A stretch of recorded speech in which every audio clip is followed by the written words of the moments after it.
Bismillah ar-Rahman ar-Rahim. Alhamdulillah Rabbil Alameen wa salatu wa salamu ala Muhammad wa ala alihi wa sahbihi wasallam. Thank you all for coming today. I appreciate it. Apologies for being late. We had a couple of technical difficulties, but we're ready to go now. My name is Essen. I'm the youth director here at MAPS. Again, I want to thank you all for coming today. The purpose of today's event, Conversations, is to open a dialogue about the lives, the challenges, some of the struggles, the stories of Muslims who take Shahada, who convert to Islam.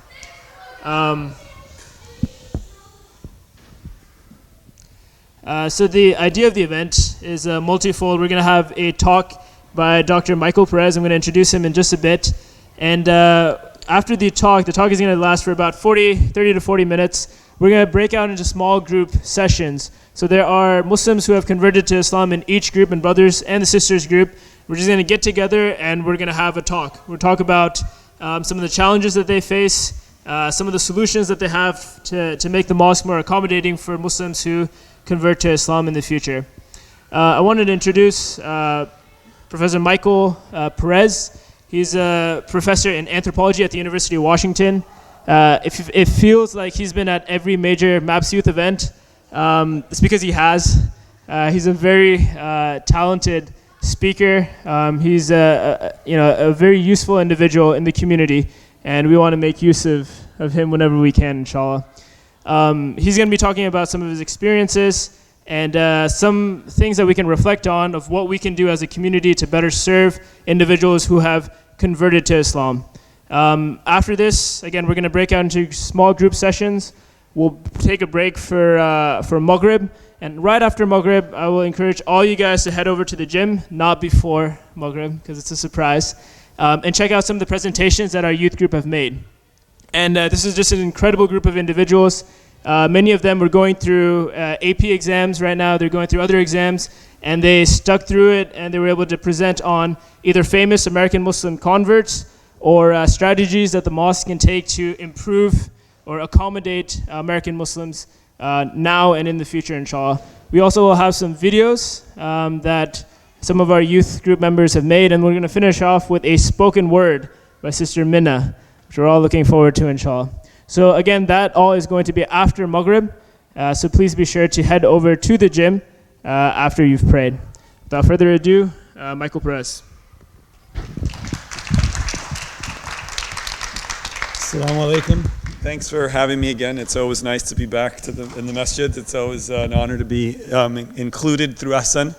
And I don't mind being used, so continue to use me as you feel you need to. So I'm going to talk today a little bit for the purpose of Conversations, to talk a little bit about some of the things that maybe folks may need to know or want to know about. This would be good.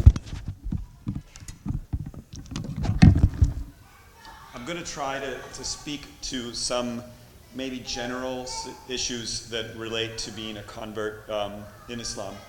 I can't possibly speak for everybody, and I think everybody has very particular experiences.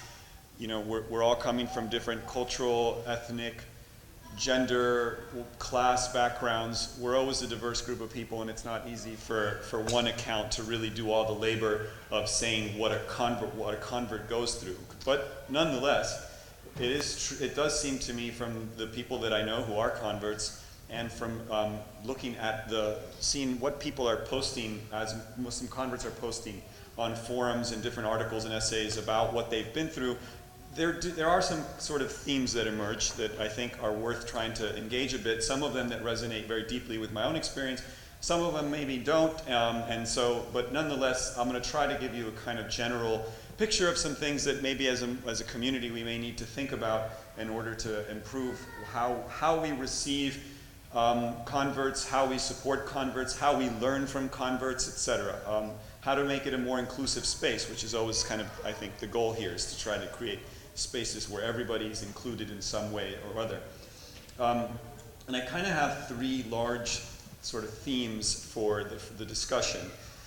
And the first one that I've titled infantilization, which is just a fancy way of sort of saying that one of the things that Muslim converts often go through is this feeling of being a child, being infantilized, being treated as if, in a sense, we're children. And often Muslims, with great hearts and good intentions, assume a kind of parental role and want to talk to us, but talk to us in ways that don't actually enable a conversation. On the contrary, in fact, the way that we're often spoken to, or it seems to me that I've been spoken to, I know other converts have gone through, these are far less conversations, and often most Muslims who hear that one is, oh, you're Muslim, you're a convert, great. Let me tell you about, and just sort of lunge into long monologues about all sorts of things, often that we already know or maybe didn't know but didn't want to hear it this way. And so this infantilization is a very important piece. I mean, when I was in Jordan, for example, and it's also happened in the States, but in Jordan it was sort of really obvious, because as I would go to different people's homes, the minute they said, oh, you came to Islam, alhamdulillah, mashallah, and then right away, boom, they were in it. Do you know this? Do you know that? Watching every move we make as I pray, whether I lift my finger this way, and really, really scrutinizing in order to instruct us, because they feel that we need to know it perfectly if we're going to be good Muslims, which is a noble kind of thing, and I understand it. But it's a problem, because what it does is it makes us feel like we're passive, like we're not actively involved in the production of our own faith and experience, but rather what we're getting is somebody teaching us what we need to know. It's like, I wouldn't advocate that you see the movie Scarface, but there's a scene in the film where he says, why do you have to talk to me like I always have to know something? That is exactly what it feels like sometimes. I'm always being talked at, not being spoken with. It's not a conversation, it's usually a monologue, and this is an issue. But one of the primary ways I found that this monologue takes place, or this infantilization, is by this attempt to tell us that there's a true essential Islam. Now, I think that we all would sort of hold to the idea that there is a true Islam and somehow essential, but the reality is that it's far more complicated than that. And there are a few problems I have with the way that, or I think maybe other converts have as well, with the way that we're presented Islam when it's done this way. So it's this part of this pacifying and infantilization, but it's also this idea that we need to know the true Islam, and somehow the individual telling us happens to know it, which is already a sort of a sign of an issue. But so one of the things that I think is a problem with this teaching us, converts, you need to know the true Islam, is that it often is filtered through one individual's real experiences. And that doesn't mean that they don't know Islam in some important, meaningful way, but it's really impossible for one individual in any community, that I would think, to be able to account for Islam in all its complexity, in all of its beauty, because you can't, in some sense, Islam should be inexhaustible. And often it's treated as if it's not. There's a sense that they want to convey to the convert that there's a clear picture of Islam, it's black and white, and here it is. And that's filtered through individuals' experiences. And another problem with that is that many of us converts have already done a little bit of homework.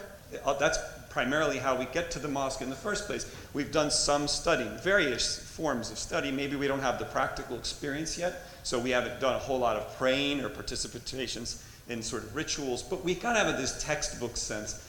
And when somebody starts to tell me there's this one true Islam, or I'm sure other converts, and what I think I've seen is some other converts will say this, is that it's just simply not possible. There's way too much complexity to the faith for the faith to be rendered just this one simple, true Islam that this one individual or another individual happens to know. And it takes away in some ways the opportunity for growth, because a lot of, I don't know about your own experience, whether you're a convert or not, but Islam is a process of growth. And it's a struggle, and sometimes some things aren't clear to us and we have to work through them. When somebody comes and shuts down the possibility of that labor, of working through it by saying, no, this is what Islam is, in a sense, you've robbed the person of an important opportunity that every Muslim goes through anyways, which is to sort of work through things and be able to develop in our own ways. How do we understand something? That's one of the issues. The second issue with this sort of, I'm going to teach this convert this true Islam, is that it can often create judgments. It creates a sort of, this is what the true Muslim is, and then therefore, whoever isn't doing that, they're not really true Muslims. And this is very risky. We should be thoughtful about the fact that Muslims, anybody who knows anything about Islam knows that the Muslim world, as we call it, is radically diverse in so many ways. We should be trying to nurture converts' understandings of that diversity in ways that don't create judgment, but create understanding, respect, and some other ways of thinking about difference within Islam. So it could be divisive, in other words, this approach of telling the convert, this is what true Islam is, that's not Islam. It could be a very divisive thing at a very fragile time in a person's life. It takes a great deal of time in development, in a sense, to feel like one can accept or understand and deal with all the differences, respect them, but know that this is where I'm comfortable right now and this is where I stand within the faith. If right away you're sort of throwing this true Islam and that's not Islam, you could actually disrupt a very important process that a person is going through to figure out what things mean to them and how they'll come to terms with those things. And the third one is sort of related to this, is that converts aren't dumb. Many of us we come with, not always, but many of us come with some conception of the fact that the world of what Muslims live in is very diverse. So it's sort of absurd to the convert to hear, no, this is the true Islam, everything else isn't the true Islam. It just can't be, and we already kind of know that going in. If anything, what we'd like to know most is to understand how difference happens, why it happens, because difference is a real part of Islam as well. That's one of its, its adaptability. It speaks to the fact that difference can work within the faith. So those are three pieces that come with this idea of sort of infantilizing, and the way that this infantilization comes in the form of this, you need to know. And what you need to know is the true Islam. That's a problem in many ways. We need to think about this a little bit. And I have some solutions, but I'll go on to the next piece and then maybe come to the solutions at the end. The other piece is what I'd call sort of cultural barriers. Now, mosques are very dynamic places. This one is a perfect example of that. And it's very normal and understandable, I think, to know that in any large Muslim community, people will break down into their own cultural ethnic groups in some ways, right? We know the disposition of, well, you speak my language, that's nice. You're kind of like me, and therefore it makes the work of building a friendship and relationship easier. So it's not as if it's necessary to condemn the kind of creation of subcultures within mosques. It's a very normal process. You see it in schools, whether it's a mosque or any other institution, this sort of stuff starts to happen. But the issue for us as converts is many of us don't come from those communities to begin with. And so because we're not from those communities that are formed within the mosque, we can often feel very alienated in the sense that we don't fit in any particular place because those subcultures are so comfortable amongst one another that there really is no obvious way to incorporate us and actually have us feel like we're part of that community or that sub-community. So we may be invited to join a kind of circle in a way that's based on a kind of common community of ethnicity or whatever, but we'll still feel like an outsider because we're not fluent in all of those references that people have to form subcultures. So this alienation is something we need to be very aware of. It also can lead to the problem that I've seen in some cases, not all, but where Islam starts to take on the sort of cultural ethnic identity of that particular community. And so to fit in often, I think I've seen this, where American converts in particular will start to think that the modern expression of Arab culture comes to stand for what Islam is, and then will begin to act or dress and behave in ways that resemble that, and not that that's bad in and of itself, but the idea is that this will facilitate feeling like one is becoming part of that community and begin to think that that stands for Islam. Now, that may not be a problem except for the fact that what it does suggest is often, how do we stay who we are as Cuban Americans or whatever our background is, and still be Muslim? In other words, what do I have to give up? And how much do I have to give up in order to be recognized in the community as a Muslim? Is there a way that my sense of who I am can be nurtured so that I don't have to feel like what I am is at odds with Islam, and that to become Muslim I have to somehow adopt somebody else's culture, somebody else's ways? Not that there's anything wrong with those cultures or ways, but why should I have to adopt them? And in fact, when you look around the world, the fact that we have Indonesian Muslims says that Indonesians were able to preserve aspects of their own cultural identity and enjoy the experience of Islam as well. Why should it be any different for us? But I've seen, and it often happens where I've seen that those particular subcultural communities don't say anything. So I saw this one American Muslim convert back when I was in Michigan. All of a sudden he starts wearing the thobe, he starts wearing the hatta, he's got the miswak, he's got even to the point where he's got a cane, and I'm thinking, why isn't anybody stopping this? This guy he's probably going, as I'll talk about in a minute, this guy's probably going through maybe going through a hard time with his family. He might not be, but he may be. And he's already talking about Allah, which is maybe a frightening thing to families. And now he's got a hatta on his head, and he's wearing a thobe, and he somehow believes that because he's doing that, he's a better Muslim. We need to think about how to intervene in those situations. You want to do that, that's fine, but we have to create an opportunity where Muslim converts don't feel like they have to in order to be included.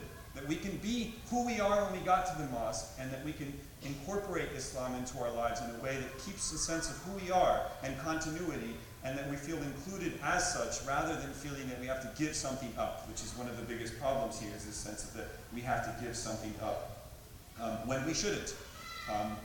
So that's another piece with cultural barriers, that this sort of works into some other aspects of things that I want to talk about. The last piece, which will encompass a few things, is really that I think one of the biggest problems that converts face is that there's a sort of lack of interest or just plain ignorance about what we're actually going through and what that may require for a community that wants to provide support for those individuals. I mean, I'm assuming here that communities want to do it. I know communities are bear of heavy burdens, fear of so many things we need to do, but this is something that I think needs to sort of come in, is that there's a real lack of interest or understanding of the challenges we may be facing, and often people are disinterested in our plight. They're more interested in teaching us what Islam is, going back to the infantilization, but when it comes to the real grit of what this change may mean for our lives, we're often on our own. And it could be a very lonely and difficult thing to go through by yourself. So, for example, the most obvious one would be that many Muslims, or people who are accepting Islam, are struggling with their families. Most families don't, most of the converts I know, their parents, they didn't have a parent Muslim, they don't have any Muslims in their family, so this is a completely new thing to them. And one of the things I would ask this to Jordan, in Jordan, I would say, have you ever considered what you would do if your child came home and said they wanted to be a Christian, or if they wanted to be a Buddhist? How would you handle that? And typically the response is, I just can't even fathom that. Well, that's exactly what our parents are going through. They're going through a really challenging thing. One that not only goes in terms of religion, but for example, with my family, the fact that we were, most Cubans have a Catholic background, not exclusively, it's more complex, but for the most part there's a Catholic background. And there's a sense that Catholicism and being Cuban are integrated, so that to reject Catholicism is to reject the sense of being Cuban. And so that, it's not simply the religious piece, it's a lot of other things. So a lot of us are struggling with our families, and one of the things that gets me the most, and it's a small thing, but people will ask me, so you're Muslim, mashallah. Is your mother a Muslim yet? This drives me crazy. You have no idea what my mom is going through. How could you possibly think that the responsibility I now have is to convert my mom? How would you feel if your kid came home and was like, I'm going to be Christian, and by the way, I'm going to make you one too? You would freak out if you're a parent. I mean, there are a lot of parents in this room. You would totally freak out. You would be in a very disturbed state.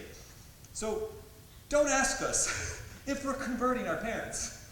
Give us a little space. It's hard enough that we ourselves are trying to go through this process. To turn us into a vehicle for a much larger conversion is a very problematic thing. And it means well, but it's insensitive to the struggles that we're going through with our families. And some of us, myself, for example, when I became Muslim, I was like this is a typical convert movement. It was very zealot. I wanted to challenge my parents on the Bible. I wanted to talk about the truth, and go through all this stuff. And that's very hard for my parents.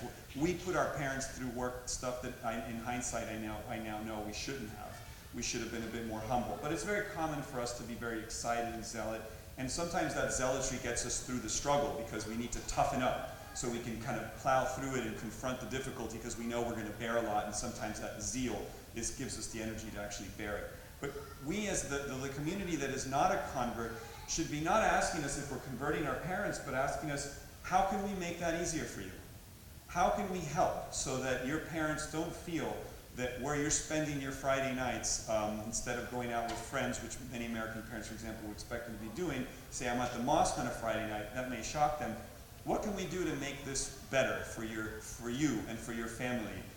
And not tell us, but ask us, what can we do? And give us an opportunity to think through that with you so that maybe that'll work out better. There's also the fact that as we're moving through conversion and to become Muslim, and even long after, many of our families practice traditions that are not Islamic, say the celebration of Christmas. And I have half of my family, half of my kids' family practice Christmas. And that's a very tough thing for us to negotiate. How do we engage the holiday without disrespecting it? Especially because I want my family to respect Eid. Right? I want them to honor Eid, and I want them to honor our holidays. But I can't do that if I'm going to shut them down. I need to find a way to think about how a Muslim can engage Christmas in a productive way. And often as a convert, I don't know how to do that. So I need the help of the community to think about, well, maybe we should have conversations about how Muslims can participate in other faith traditions in ways that doesn't violate our sense of what we should be doing as Muslims, but nonetheless allows our community to connect, because we don't want to turn away from our families. We want to keep our families there, and we want them to see the beauty of what we've accepted. We also need to demonstrate that we're also going to respect the beauty of what they're doing too. So this is something important to think about. We may also be facing, this is a sort of similar thing, challenges with our friends. I can tell you, I don't have a single friend today from my childhood after I became Muslim. Not a single one stuck around, for various reasons, but many of them, when I became Muslim, just stopped. We just couldn't keep that going for some reason. That's a really hard thing to do, and this is part of that larger alienation. We're struggling with our parents, we're struggling with the alienation of the community, and we're losing all our friends in the process. Or those relationships are being transformed in really profound ways. Again, the community's task is not to ask us whether we're converting our friends or great, mashallah, you left those people behind because they weren't Muslim. You should be helping us figure out how to do that smoothly, how to try to maintain those friendships that may really matter and have something special about them, even if those people are not Muslim and we're Muslim. Because we have to get along in this world with people who aren't Muslims anyway, so this should be no different. So we should be trying to help one another and think about, how do we help you do this so that you're not alone and you don't lose all your friends, and maybe help your friends understand the decision you're making, because it is a really tough thing to find that you have nobody anymore that you used to, especially when these friendships I had were friends that I had for over a decade. They knew me in and out, and I knew them in and out, and all of a sudden they felt like they didn't know me anymore and started to distance themselves from me. We're also facing struggles with our work lives and our social lives in other areas. I could tell you that till this day, I'm somewhat self-conscious about praying in public. To some of you, when I first met my wife, it was mind-blowing. We would go to the bookstore and she would drop and pray right in the aisles of the bookstore, and I was just like, what do I do? This is weird. Someone's going to think something's happening to her. She can't respond while she's in the middle of the salat. It was a total crisis for me, and I really struggled with that self-consciousness about what I'm doing and how it's received by the public. And I know I should be like, well, this is for God and for me, and it doesn't matter what anybody thinks. But I'm a human being, and I do care what other people think, and it affects me. So, there are lots of different challenges. How about going to work? I would spend 8 hours a day at my job, and nobody I worked with was Muslim, and I had to figure out, where am I going to pray? I want to pray in a place where I feel good, where I'm not feeling conscious of this all the time. So, this is something this is just, it isn't just prayer, it's other things as well. But so we should be thinking about, how can we help converts confront all of those challenges that now we're going to face as we reorient ourselves in our social worlds. Of course, there are much larger life struggles that we're also going through as well. So we may be struggling with what I would say is a sort of continuity. How do I continue being Cuban American and Muslim? This is a very important thing. Often it's easy to treat the convert as like, well, now that you're Muslim, you really can't go to those Cuban family dances anymore, because those women are around and everybody's moving and shaking, and that's haram. we've got to have a better way of dealing with that, because a lot of these key things are the very basis of the continuity that many of us want. Not just need, but also want to continue. We want to still feel like there's a piece of us that is what it was before we became Muslim, and we want to integrate those things, not divide them and separate them. So we need help with those who can help us understand, who can understand and be sympathetic with what we're facing, and instead of coming and saying, brother, that's haram because, you know, there are going to be women dancing there, say, talk to us about it, and maybe think if you think there's something that you could do to help us reorganize or reorient the way we participate, try that, but rather than putting forth these stark black and white lines about, well, that's haram and now you have to give that up, because you may not understand what that thing that you're asking us to give up means to us in terms of our self-identity and self-understanding. We also may be struggling with drug problems. Many Muslims who convert are coming from very hard lives. Are we prepared? Do we know how? Have we thought about how to help a convert break out of a cocaine addiction, if that's what we're coming from, or something like this? It's not an easy thing to undo, and many Muslims come people come to Islam with that kind of a struggle. We should try to find out what people are going through and figure out ways to help and support them, because they may need those kinds of supports as much as they need to know how to do the 5 daily prayers. We may be struggling with building relationships. We're coming out of the world of dating. We're trying to figure out how to pursue a romantic future life and build families. And often we're alienated. There are the barriers of, well, I'm not Arab, I'm not Desi, I'm not this, I'm not that, so those people aren't going to let me talk to their daughters. I'm speaking from a male perspective here. So what do I do? How will I ever find a partner? Sometimes then Muslim converts can easily feel like they have to go outside of the community to find somebody. And so we need to think about, well, how do we actually include people so that Muslims are sticking together, and if a person is looking for a partner, that we're helping them do that in a productive way, so that they can feel like that ambition to have a family and have a life partner is actually possible. And I'll try to wrap this up because I see we're running quick on time here. We may be struggling with issues of racism and sexism at large in the society at large or within the community. We should be attentive to that. We should be inquiring about what things Muslims are encountering. Are we interested in finding out whether or not somebody in the masjid feels like what they're experiencing may be a kind of racism or sexism? Many Muslim, as well, converts come from prison backgrounds. This is an enormous sort of population. A lot of people convert to Islam in prison. What do we have in place for that community? That's a very particular experience, you know. People coming out of prison and who discovered Islam in prison and now want to come to a community. They're stigmatized at large in the society. They're going to have trouble finding employment. They may have trouble reorienting themselves in the society. I mean, I have people in my family who have been to prison, so I kind of have a sense of what that is like, not only for family, but also for what it's like to reintegrate.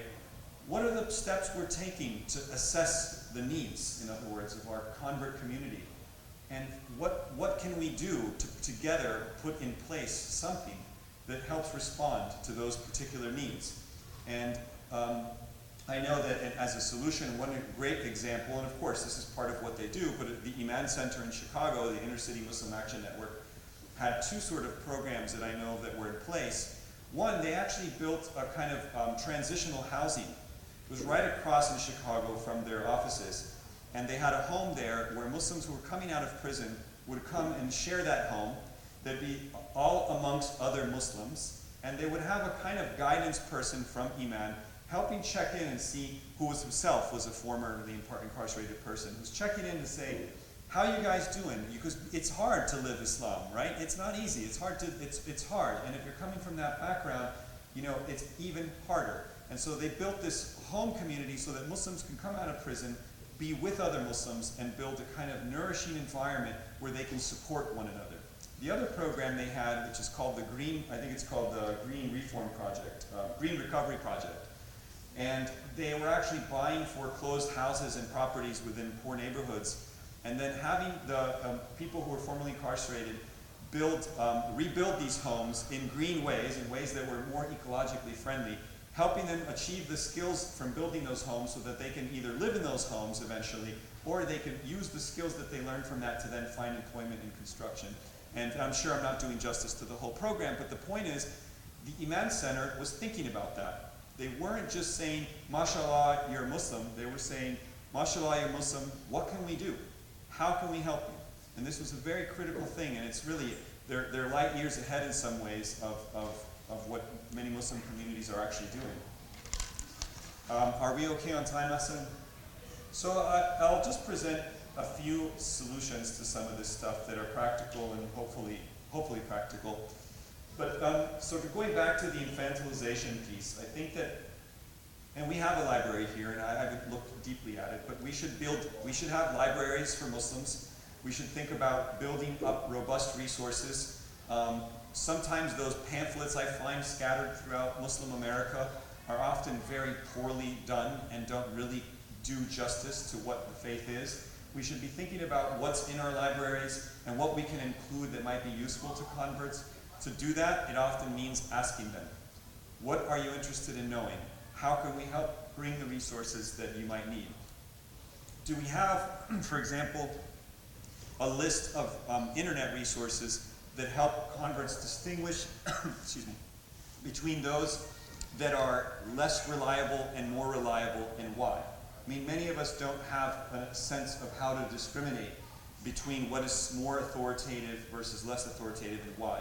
We could put together in our libraries something that helps us figure out, here are some places that you would go to find answers to certain questions, and here's why these are the places you should go.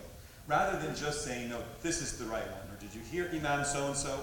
What we need to do is not just have sources of people in our head, but also be able to figure out and learn how to be discriminating so that we can feel empowered in saying, I know where to go, I know where not to go. And then we no longer need others to constantly tell us. We can actually feel like we know how to find what we need to look for.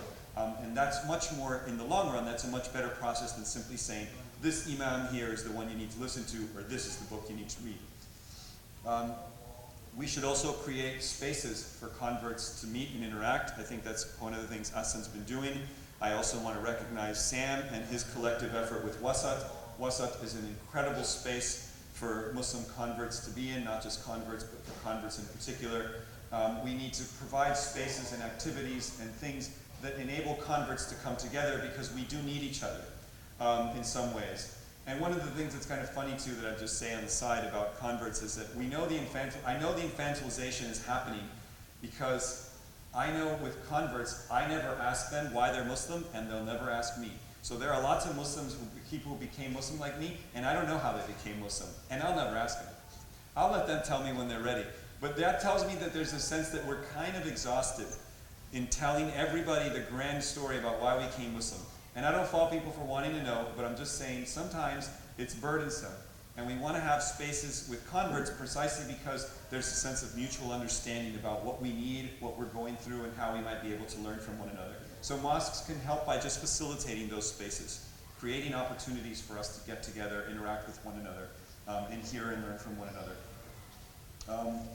We should also try to find opportunities that help learn who Muslim converts are, and what talents, skills, and contributions they might make. In this infantilization, often what happens is that we're made passive, and you lose the opportunity to actually learn what we bring. So you may be sitting in the room with a convert who doesn't know a whole lot about Islam yet, but who has incredible skills in doing some particular thing that would be really helpful for the community. But we get so wrapped up in trying to teach them the true Islam that we lose sight of who we're sitting with. And we might underappreciate the fact that they have a vital skill that they can contribute. And we have a lifetime to figure out what the true Islam is, but we don't have a lifetime to figure out how to solve the needs of our community as they come forth. So we should be trying to find ways as well to figure out who's in our room. And that goes for the community at large, in the sense that we should know who's in our community, what skills and talents they bring.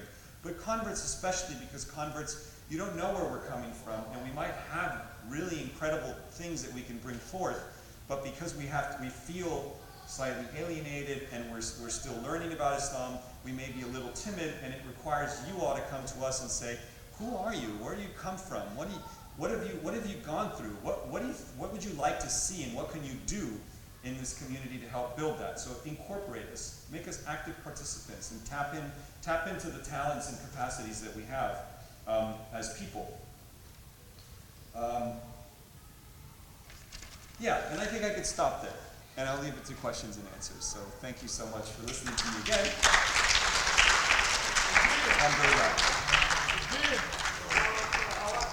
I see a brother in the back with the hand up. So I think you've covered a lot. It's kind of hard to kind of summarize, to cover everything, but here are my 2 cents.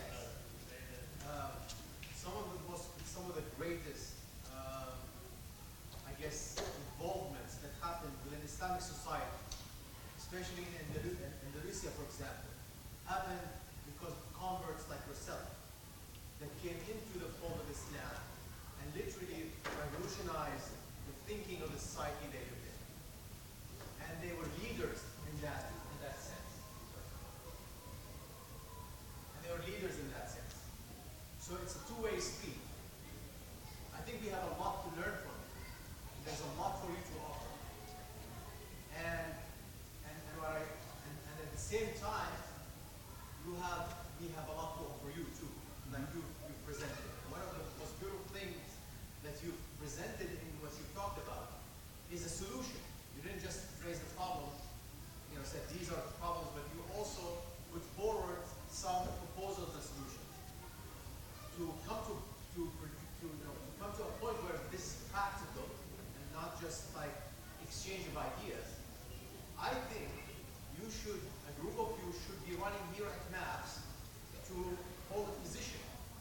I think from among your group need to come out leaders that will lead that group into integrating within the sort of the MAPS community and the Muslim community at large, and to make us aware, because from where I stand, I'm very ignorant. I have a lot of friends that are converts, but there's no way I'm going to understand what it means that my mother's not going to talk to me for the next 5 years because, I just converted to Islam.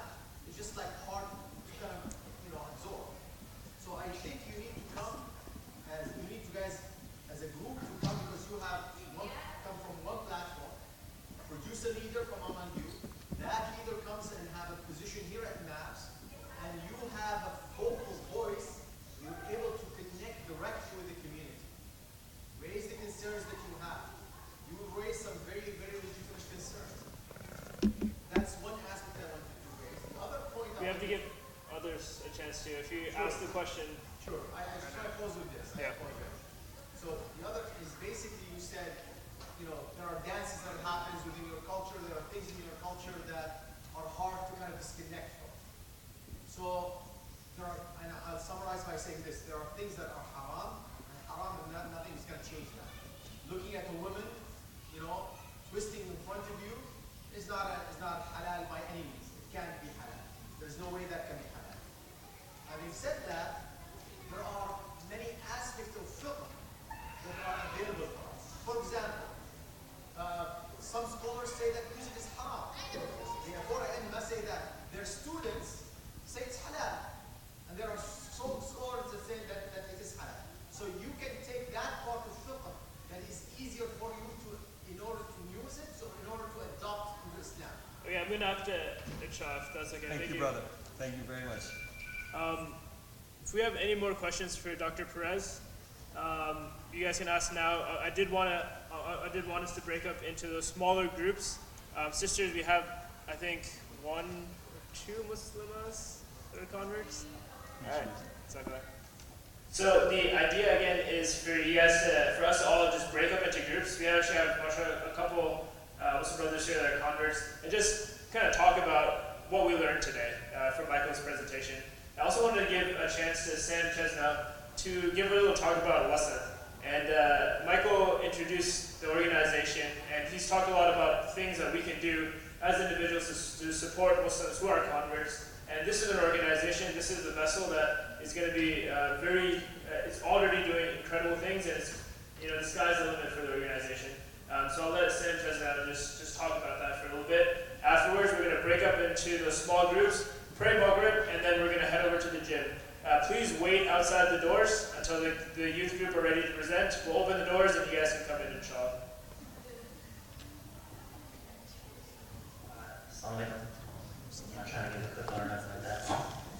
I'll try to keep this short and sweet. So we have this organization in Seattle, called from sort of we major in the middle way community, a just balanced community.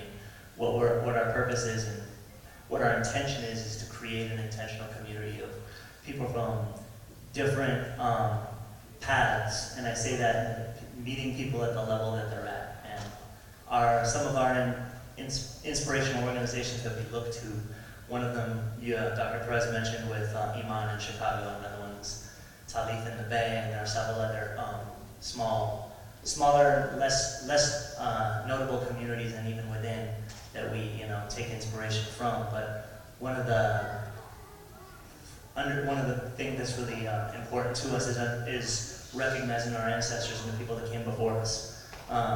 If for those of you who got to listen to Dr. Perez during the talk during intra-Muslim racism, he mentioned some of our ancestors, some of the people who laid the foundations for many of us and for this community specifically to be able to thrive, and honoring them and respecting the sacrifices that they made, like in the Warthin Muhammad community. And in Seattle, we have like an extension of that with the Al-Islam Center that we work with directly, and have just really are continuing the tradition of that. And the space that we try to attempt to create is something that we can have our parents come to, that we can have our family members come to that aren't Muslim, that are co-workers in a space that's like, well, we're guided by Islamic values and principles, is not something that we impose on people. We meet people at the level that they're at, because we have something for everybody, for those who are deen and heart, and those who are just Islam curious, just having that space for them.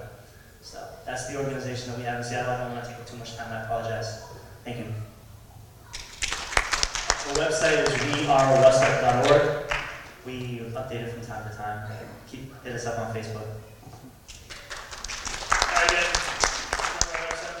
Just get into a circle, get into a group, talk, discuss with individuals, especially converts, what their experiences are, what your questions are, what we can do to better accommodate convert Muslims, inshallah.